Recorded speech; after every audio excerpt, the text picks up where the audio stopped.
দর্শক, আমরা এখন আছি লালখান বাজার ফ্লাইওভার যেটা আছে ওটার ঠিক টোল প্লাজার সামনে। এটার মূলত নাম হলো শহীদ ওয়াসিম আকরাম উড়াল সড়ক।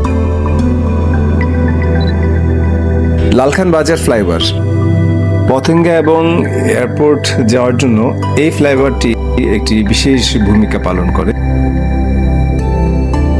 পতেঙ্গা সমুদ্র সৈকত এবং শাহ আমানত ইন্টারন্যাশনাল এয়ারপোর্টে যাতায়াতের জন্য শহীদ ওয়াসিম আকরাম উড়াল সেতু এক নতুন বৈপ্লবিক পরিবর্তন এনে দিয়েছে।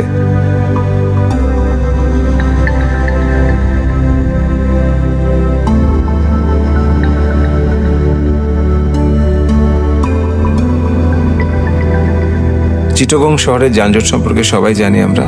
এই যানজটটা পেরিয়ে শহরের উপর দিয়ে যদি কেউ পতেঙ্গা বা এয়ারপোর্টে যেতে চান তাহলে এই উড়াল সেতুটি সত্যি একটি দারুণ মাইলফলক স্থাপন করেছে।